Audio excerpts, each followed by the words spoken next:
안녕하세요. 리보세라님 엔젤스터디의 피험자 수는 460명인데요. 옵티보와 론서프보다 작은 이유에 대해서 궁금하신 적 없으셨나요? 이번 시간에는 임상시험에서 피험자 수에 대한 공부를 해보도록 하겠습니다. 통계에서 오차는 참값과 추정값의 차이를 말합니다. 오차는 두 가지 종류가 있는데요. 표본 오차와 비표본 오차입니다. 표본 오차는 말 그대로 표본에서 발생하는 오차이고, 비표본 오차는 말 그대로 표본과 관련 없는 오차입니다. 표본 오차는 모집단에서 표본을 뽑을 때 자연스럽게 발생하는 오차를 말합니다. 모평균과 표본 평균은 항상 일치할 수는 없겠죠. 이런 겁니다. 반면에 비표본 오차는 표본 오차를 제외한 오차입니다. 조사 과정에서 여러가지 오차를 늘리게 되는 요인들이 있을 텐데요. 이런 요인들에서 발생한 오차입니다. 표본 오차는 표본을 뽑을 때 발생하는 오차죠. 그러다 보니까 표본의 크기에 반비례합니다. 왜 반비례할까요? 전수조사했다고 생각해 보겠습니다. 표본 오차는 없겠죠. 모평균이 곧 표본 평균일 테니까 말이죠. 그런데 샘플을 몇 개 안 뽑았다고 하겠습니다. 그러면 당연히 모평균과 차이가 있을 겁니다. 그래서 표본이 많아지면 표본 오차는 줄어들고, 표본이 적어지면 표본 오차는 커집니다. 그래서 반비례하는 것이죠. 한마디로 샘플을 많이 뽑으면 오차가 줄어든다는 게 표본 오차입니다. 그런데 표본을 많이 뽑으려면 돈이 많이 들겠죠. 반면에 비표본 오차는 표본의 크기에 비례하여 커집니다.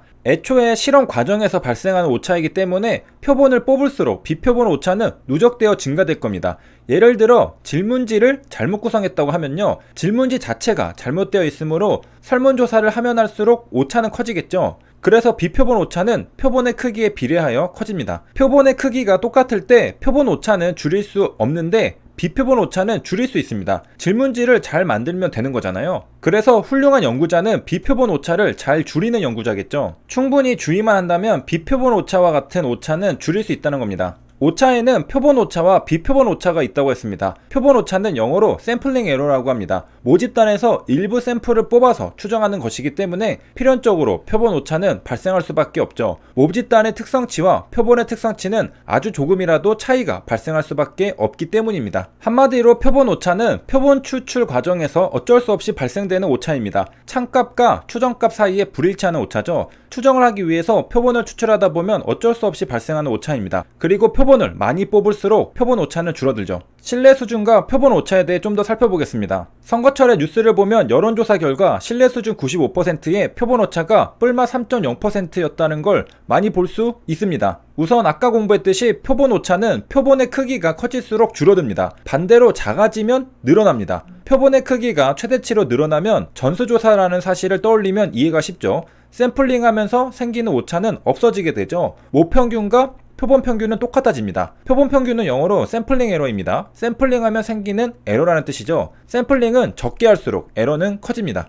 참고로 표본 오차를 가지고 지지율을 해석해 보겠습니다. 신뢰 수준은 95%에서 표본 오차가 뿔마 3%인 여론조사가 있습니다. A 후보의 지지율은 40%이고요. B 후보의 지지율은 36%입니다. 신뢰 구간은 어떻게 만들어질까요? A 후보는 37%에서 43%이고요. B 후보는 33%에서 39%입니다. 지지율은 A 후보가 40%대 B 후보가 36%로 A 후보가 더 높아 보이죠. 하지만 B 후보의 어퍼 바운드가 39%이고 A 후보의 로어 바운드가 37%로 겹칩니다. 그러면 실제 결과는 B 후보가 지지율이 더 높을 가능성도 배제할 수 없게 됩니다. 그래서 실제 선거에서는 어떻게 될지 모르는 겁니다. 표본이 모집단의 특성 분포와 유사하다는 전제 하에 표본 오차를 결정하는 가장 중요한 요인은 표본의 크기입니다. 아까 봤듯이 표본 오차는 표본의 크기와 반비례하죠. 얼마나 반비례할까요? 표본 크기가 50명이라면 표본 오차는 14%포인트라고 합니다. 매우 크죠? 지지율이 50%라고 하면 36%에서 64% 사이에 진짜 지지율이 있다는 겁니다. 거의 안 하니만 못하죠? 반면에 이제 500명이 되면 꽤 줄어듭니다. 4.4%포인트죠.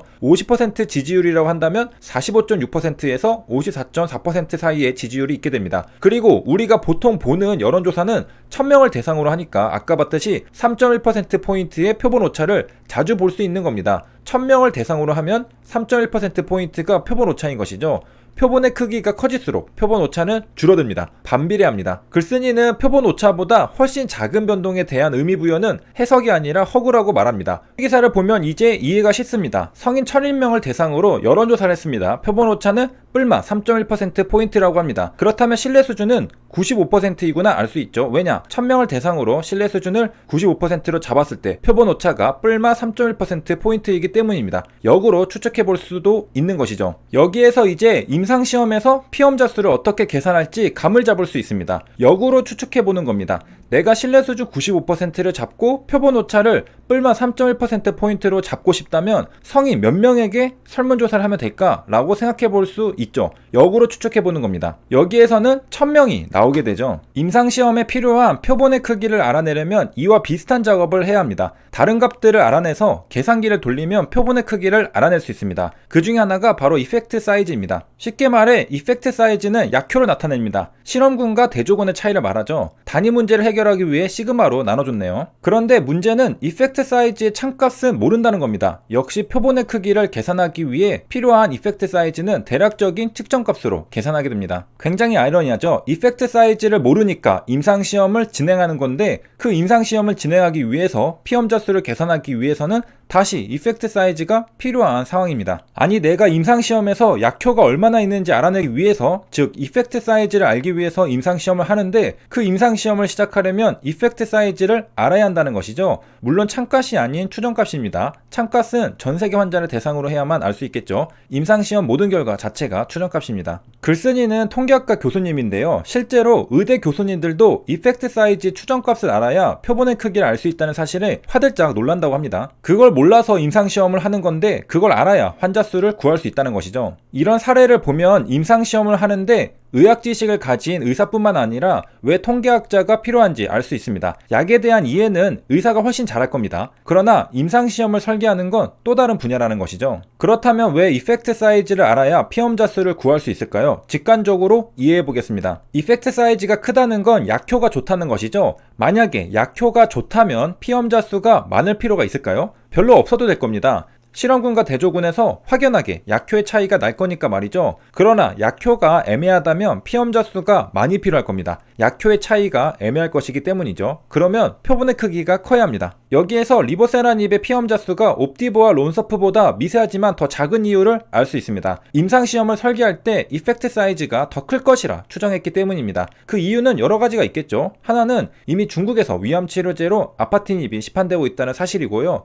또 하나는 다른 임상시험들이 많이 진행되는데 거기에서 드러난 약효들도 참고가 되었을 겁니다. 효능이 있을 가능성이 크다고 생각하니까 표본의 크기를 더 작게 임상시험을 진행한 겁니다. 적어도 옵디보와 론서프보다는 말이죠. 세 줄 요약입니다. 오차는 표본 오차와 비표본 오차로 나뉩니다. 그중 표본 오차는 표본의 크기와 반비례합니다. 반대로 비표본 오차는 표본의 크기와 비례했죠. 이펙트 사이즈는 약의 효능을 나타내는데요. 효능이 크다고 본다면 표본의 크기는 더 작아도 됩니다. 리보세라닙의 피험자 수가 옵디보와 론서프보다 더 작은 이유는 임상시험을 설계할 때 약의 효능이 높을 거라 판단했기 때문이라는 이런 관점에서도 볼 수 있습니다. 여기까지 시청해주셔서 감사합니다.